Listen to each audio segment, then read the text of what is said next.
Entonces, me acordé de la expresión que les decía, ¿no? Por altura. Y les pregunté si ustedes se van a Lima a hacer la residencia y llegan al edema pulmonar. Sí, puede, ¿no? Para todos. Entonces, yo le dije al pediatra, ¿sabes qué? Es un edema pulmonar. Oye, pero es pequeño, si acá ha nacido. ¿Y cuántos sobre el nivel estamos acá? 3.400 que ya vamos a estar. Y los 2.800. Entonces, no creía. Le puse todo el tratamiento, pero ustedes ya saben el edema pulmonar por altura, oxigenación, sus corticoides, su acetazolamida. Y al día siguiente, por extraña razón, comienza a limpiarse el pulmón. Es una prueba diagnóstica, terapéutica, eso, ¿no? Le tomas una placa, ya está mejor. Entonces, ¿una neumonía será así? ¿Un COVID será así? No. Entonces, me lo llevo a mi casa. Hay unos generadores de oxígeno, ¿lo conocen, no? En la época de COVID, un cuadradito genera que te da por lo menos 5 litros. Y con eso es suficiente y mejor. Entonces, ahora nos vamos a tocar cómo diferenciar, ¿no?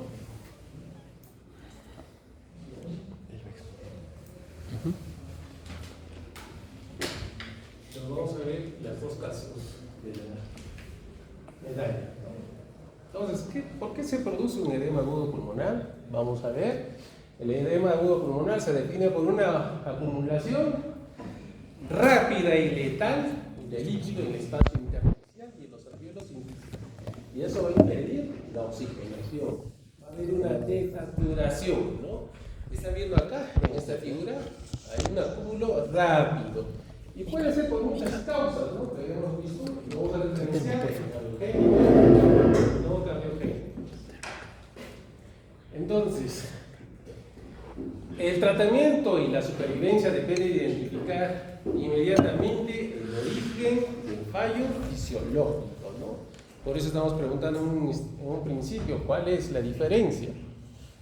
En el de origen cardiogénico es fallo de bomba y por muchas otras causas, por enfermedad valvular, insuficiencia cardíaca o infarto de miocardio, etcétera, etcétera, edema agudo pulmonar. Y en el no cardiogénico, que el caso que les he presentado, también conocido como síndrome de distrés respiratorio del adulto, es por un daño de la vasculatura que aumenta la permeabilidad y por eso pasa rápidamente al alveolo la parte de los líquidos, ¿no? Entonces, esa es la diferencia. Acá hay una lesión, acá hay una lesión del epitelio. En cambio, en el cardiogénico no es un problema de presiones. ¿Qué presión predomina en el no cardiogénico? ¿Qué presión? A ver, ¿por qué se produce el tema de un edema pulmonar cardiogénico? El incremento de la presión hidrostática. Acá lo vamos a ver. Ya conocen bien de la fisiopatología, el origen cardiogénico. Ya saben del desequilibrio de la ley de Frank-Starling. Acá voy a hacer un paréntesis. Cuando vino acá a exponer Frank Starling de Estados Unidos, yo era presidente de la Sociedad de Medicina Interna, tenía que recibirlo pues, con todos los honores en el aeropuerto. Era un viejito, ya falleció probablemente. Les cuento hace 7 años. Y yo lo recibía y nadie más, ¿no? Y conocen, Frank Starling ha hecho sobre la hipertensión arterial, ha salvado millones de vidas en el mundo por su descubrimiento, por la ley de Frank Starling. Y yo me preguntaba, ¿y por qué a Barmani le reciben toda una multitud que no ha hecho nada? Y además es un tequeado cerebral que habla no sé qué cosas. Y ese científico viejito y nadie, yo solo caminando por la ciudad y llevándole al hotel. ¿Cómo son las cosas de la sociedad, no? Entonces, a eso me recuerda Starling. Entonces, acá hay el origen cardiogénico. Aumento crítico de la presión importante hidrostática, ¿no? De la presión hidrostática. Esa es la diferencia, ¿ya? El endotelio capital está intacto, a diferencia del no cardiogénico. Entonces, ¿cuál es la diferencia? Pregunta de examen. Origen no cardiogénico, daño directo de la membrana. Mira, acá está un daño terrible. Ya está además de la liberación de procesos inflamatorios, etcétera, ¿no? Alteración destructiva de las presiones, fuga de fluido rico en proteínas al intersticio, ¿no? Proteínas, mira, cómo se va. Y déficit funcional del canal de iones y acuaforinas. Entonces, eso son las diferencias. ¿Y cuáles son las características de una falla cardíaca? Puede ser producido por varios, ¿no? Por un infarto de miocardio, que ya hemos leído cómo va a producir. Una cardiopatía hipertensiva crónica descompensada, aquellos pacientes que, yo tengo hipertensión, pero no tengo sintomatología en el tiempo, tienen problemas estructurales. Una valvulopatía mitral y aórtica, en el caso del ejemplo que les puse, yo hoy habrá tenido un problema valvular o miocardiopatías, ¿no? Taquiarritmias, que hemos tenido en la clase anterior, y un taponamiento cardíaco, ¿no? Bien. Y en los no cardiogénicos, ¿por qué se produce?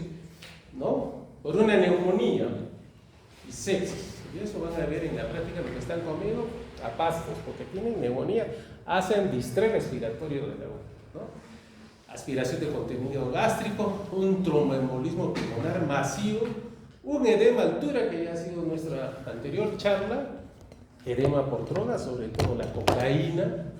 Los jóvenes que vienen de Norteamérica, estudiantes, y hacen un edema. ¿Será no cardiogénico? Sí, pero ¿será por altura o por las drogas? Las dos cosas, ahí son mitas. Por obstrucción y un edema externo. Cuando se le evacúa, los líquidos pueden producir. Entonces es importante también en las urgencias, ¿cuál es el cuadro clínico acá? Importante es cianosis en la arteria, el ojo, ustedes ven lo que están viendo en el niño, cianosis distal, en vías respiratorias, tos con expectoración rosada, secundaria a la ocupación alveolar, postura, incapacidad absoluta de tolerar el decúbito. A mi niño le decía, échate, no podía, o sea, se ahogaba más. Y eso son en los dos sitios, ¿no? Y bueno, disnea severa, puede ser progresiva, taquipnia, incremento del trabajo respiratorio. En la auscultación, crépitos pulmonares bilaterales, tercer ruido, ¿no? Que nos indica un edema pulmonar cardiogénico. Si escuchamos tercer ruido, es uno de los síntomas, ¿no? Entonces, bandera roja para etiología no cardiogénica, intenso dolor abdominal, vómitos en presencia clara de neumonía. Hay factores para diferenciar cuál es la etiología. Entonces, más o menos la sintomatología va por ahí, pero ¿cuál sería la diferencia de un proceso no cardiogénico? Sería una sepsis, va a haber fiebre, ¿no? Va a haber fiebre. Tenemos un arsenal para ver el diagnóstico, exámenes complementarios, como ya hemos visto, una radiografía de tórax, un electrocardiograma para ver si hay un infarto de lo que hemos estudiado, supradesnivel, infradesnivel, un taponamiento cardíaco, gasometría arterial, importante para determinar cuánto está saturando, pruebas de laboratorio si sospechamos o para diferenciar si es cardiogénico o no cardiogénico. Si estoy en duda, es un paciente de 70 años o que me venga con un problema de insuficiencia respiratoria y edema, tengo que descartar sí o sí un problema cardiogénico. Porque le pregunto, ¿usted es diabético? Sí. ¿Hipertenso? Sí. Pero he llegado de Lima a Cusco. Tengo que descartar siempre, ¿no? Inclusive las dos cosas puede ser, no solamente es uno, ya hemos dicho, pero hay que aprender paso por paso. Pero las dos cosas hemos visto también. Bien, biomarcadores, por supuesto, ¿no? Para ver el péptido natriurético arterial que nos va a indicar si es una insuficiencia cardíaca. Ya es común hacer ecocardiografía, todos ecografías, ¿no? Ecografía, hacemos una ecocardio nosotros un ecocardio para ver si hay fracción de eyección, cómo está el corazón, hay lesión de válvula o hay aquinesia septal o algo. Es importante en una emergencia hacer una ecocardio. Y el gold standard, que es el cateterismo cardíaco, que es una prueba invasiva que pocos hacen. Sobre todo hacen en pacientes que están en el rigor, que hacen hemodinamia, pero ya no. Puede suplir muchos otros exámenes que nosotros tenemos, que es una ecocardiografía transtorácica. Entonces, ¿la radiografía de tórax será diferente? Por supuesto que sí. Son totalmente diferentes para que ustedes puedan ver si es un edema cardiogénico de un edema no cardiogénico. ¿Qué encontramos en un edema cardiogénico? Clásico, tamaño del corazón. Si el corazón es grande, hay una gran sospecha que puede ser de origen cardiogénico. Y también, como han visto en la anterior radiografía, la distribución vascular puede estar aumentada o invertida, ¿no?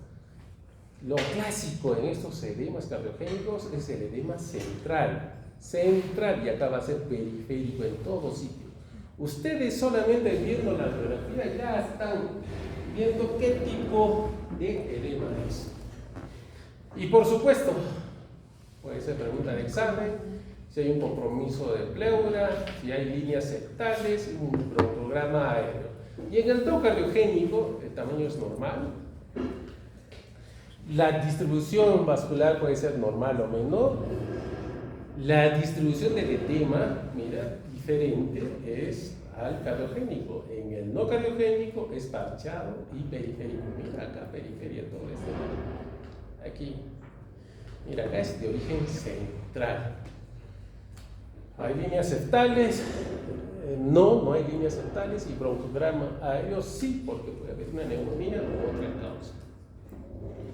Este es importante, otra pregunta que podría poner, las líneas de Kerr. ¿En quiénes se presentan? ¿Tendrán en el no cardiogénico o en el cardiogénico? ¿No? Acá hay indicadores inequívocos de engrosamiento de septos interregulares por infiltrado, edematóseo, neoplásico, inflamatorio. Las líneas A están aquí, son finas, de 2 a 6 centímetros, se dirigen hacia los cilios, ¿sí? Acá a los cilios, ¿sí? Contacta con la pleura. A diferencia de las líneas B, que son cortas de 2 centímetros, perpendiculares a la pleura costal, observadas en la base de la pleura. Y también podemos hacer una tomografía para diferenciar cuál es de origen no cardiogénico y cardiogénico, ¿no? Cómo está diferenciado. Está en una distribución distinta, periférica, en el no cardiogénico, ¿no? Y también en las ecografías, ustedes ya van a ver, podemos hacer una ecografía. Normalmente encontramos las líneas A en cualquier persona normal que no tenga ningún edema. Pero si encontramos como cometas las líneas B en la ecografía haciéndole, eso es una sospecha importante de un edema pulmonar. O sea, ya no necesitamos radiografía, los que dominamos un poco la ecografía, le hacemos la ecografía y vemos estas como cometas, es edema pulmonar. Y toda la clínica, ¿no? Que ya hemos visto. Entonces, podemos hacer una evaluación inicial, sospecha de no cardiogénica. Puede ser una infección, una aspiración, leucocitos altos, peritonitis, el ProNP, que ellos nos va a indicar si tiene insuficiencia cardíaca o no. Si está bajo menos de 100, no es un problema cardíaco, ¿no? Rayos X ya hemos visto, corazón normal, el pedículo menor de 70 milímetros, infiltrados periféricos. Tan sencillo es, infiltrados periféricos. Y el otro en el cardiogénico, vamos a tener todo un historial, hipertensos, diabéticos, con infarto agudo miocárdico, insuficiencia cardíaca. Ellos van a hacer. Entonces, si un paciente tiene insuficiencia cardíaca, a veces toman más de la cuenta líquidos y vienen con una congestión pulmonar, hay bajo gasto, hay tercer ruido, hay edema periférico, ya sospechamos que es un cardiogénico. Le hacemos unas enzimas, el ProNP mayor de 500. Ya con eso definitivamente vemos, ¿no? Radiografía agrandado y vemos las líneas de Kerr. que es característico en los edemas cardiogénicos. Bien, acá lo mismo, sospecha de edema, hacemos una buena historia, una exploración analítica. Si no es de origen cardiogénico, vemos todo esto y los cardiogénicos de esta manera, ¿no? Ya hemos visto en la silueta cardíaca es normal, en el cardiogénico está aumentada, ¿no? Y la ecocardiografía, que es importante que lo tenemos a la mano, está normal, y acá sí hay problemas de aumento de cavidades derechas, izquierdas, y disfunción diastólica. El algoritmo de diagnóstico, ¿no?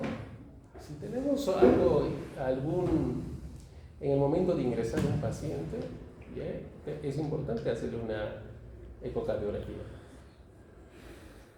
Entonces, si las cámaras están normales en la eco, es no de origen cardiogénico. Cuando estamos de duda, hay que hacer eso. Y si hacemos una eco, y si están las cámaras agrandadas, ya estamos en una gran sospecha que es de origen cardiogénico, ¿no? Si sigue siendo incierto, hacemos la ecografía y no sabemos qué será. Realmente puede ser un poquito ensanchado el corazón y otro no. Podemos hacer una prueba invasiva que nosotros la hacemos. La hacemos en cateterismo cardíaco. Vemos si la presión cuña está mayor de 18, es por la sobrehidratación, va a haber un edema cardiogénico. Si no, si está menos de 18, no cardiogénico, pero difícilmente se hace. Tú haces el PRO-NP, sale positivo, es de origen cardiogénico. Bien, ¿cuál es el manejo? A estos pacientes les vamos a poner en posición, ¿cómo? ¿Semisentado? ¿Por qué? ¿O lo ponemos en horizontal? No va a tolerar, por más que quieramos, no va a tolerar. Tenemos que poner primera posición semisentado. ¿Ya? Primera posición y oxígeno. De acuerdo al estado del sensorio, ponemos alto flujo, que puede ser una mascarilla al 50%, o ventilación mecánica no invasiva.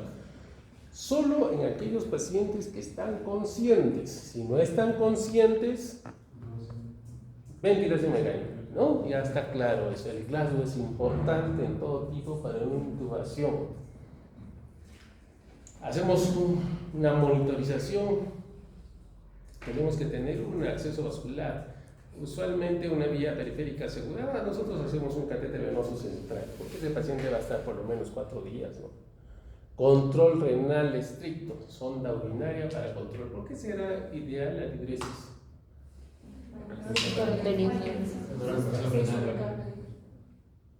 ¿De qué? La función renal. Claro. ¿Cuánto es la función renal normal? Más de 0.5. Tengo que buscar que esté mayor de 0.5. Si no orina, ¿qué hacemos?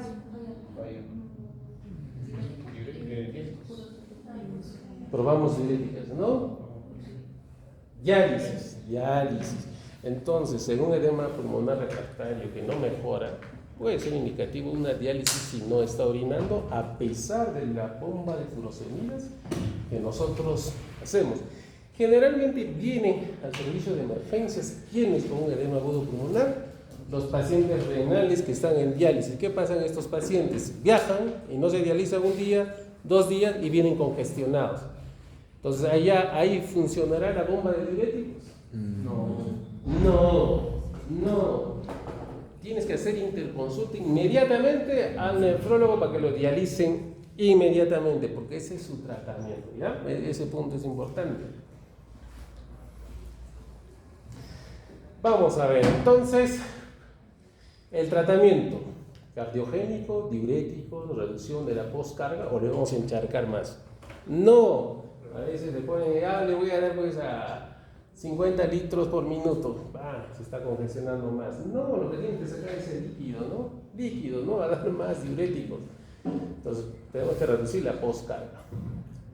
En el tratamiento no cardiogénico, ¿Qué es el distrés respiratorio? Tenemos que tener la ventilación mecánica protectiva, ya todo este contexto que nosotros lo manejamos para valorar el tema respiratorio. Y dar también toda la medicación, que ya vamos a hablar. En sepsis severa también, ¿qué hacemos? Aparte de la considerada proteína C, tenemos que atacar la infección, porque ese distrés respiratorio dura 1 semana o más. En el COVID hemos visto eso. Entonces había un edema pulmonar, un distrés respiratorio en el COVID, que se morían también, pues por ahí se daban corticoides. Pero vamos a ver los grandes grupos, ¿no? Cardiogénico y no cardiogénico, producido por altura, sepsis y otra cosa. Entonces, vamos con los diuréticos. Furosemida en bulbo de 40 a 80 miligramos de endovenoso. Nosotros hacemos infusión, ¿no? Continua de la furosemida. Disminuye la precarga y la presión venosa central. Nos va bajando el líquido, haciendo orinar. Sirve.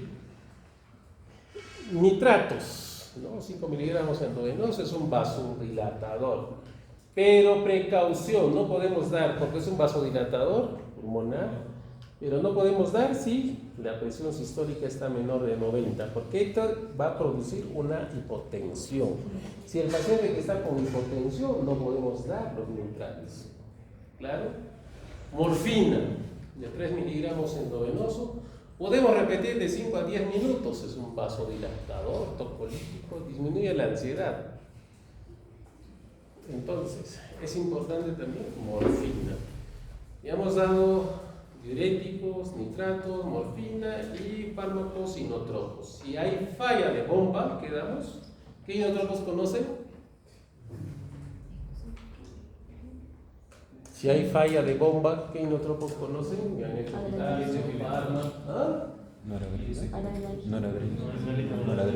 Noradrenalina será inotropo.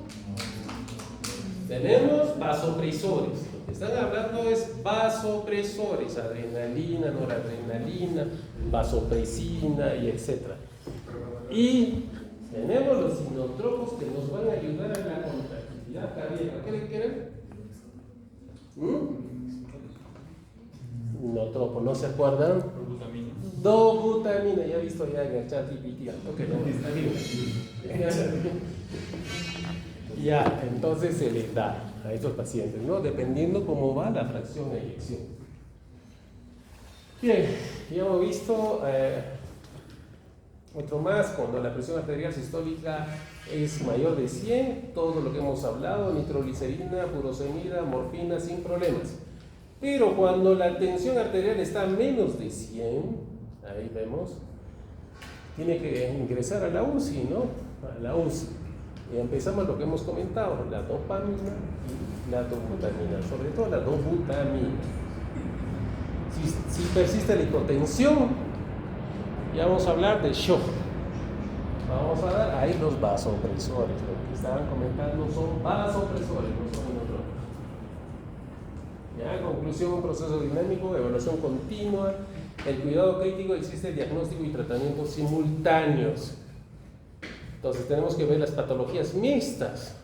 Hasta un 10% de los pacientes presentan múltiples causas, yo séptico, con síndrome, más sobrecarga de volumen por reanimación hídrica agresiva. Lo que hemos comentado, no solamente en UCI vemos todo una sola cosa, una sola patología. Puede haber conjuntamente las dos patologías. ¿Cuál es el objetivo final? Distinguir la fisiopatología subyacente de manera oportuna es un factor determinante para aplicar terapia dirigida y salvar vidas. Usualmente nosotros vemos pacientes pluripatológicos que tienen un arsenal de medicamentos y vienen con complicaciones. Es lo que estaba comentando anteriormente, vienen de Estados Unidos, quieren ver Machu Picchu y se descompensa por mal de altura y hacen una insuficiencia cardíaca. Y tenemos que manejar las dos cosas. Priorizar qué medicamento nosotros damos. A eso se refiere. Bien. Así va a ser la UCI del futuro, probablemente.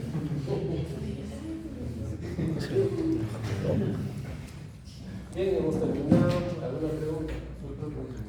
Una consulta. ¿Recuerda que seguimos en mi casa de 100 minutos de mercurio, no trópicos, que no digamos Digoxina sí es inmunotropo, pero el tema es muy lento. Nosotros utilizamos, estamos haciendo emergencia inmediata y tenemos que dar endovenoso. Entonces, lo que sí utilizamos es la dobutamina, ¿no? Que es ideal. Hay el levosimental, hay otros que son costosos, pero en la actualidad no ha visto diferencia significativa el uso del uno y el otro. La dobutamina es barata. El levosimental cuesta como 4 o 5 veces más, pero según la literatura, ya saben que nosotros somos medicina basada en evidencia, ¿no? Nos parece o no, nos dice que es igual. Ya, eso es por comer. Princesa.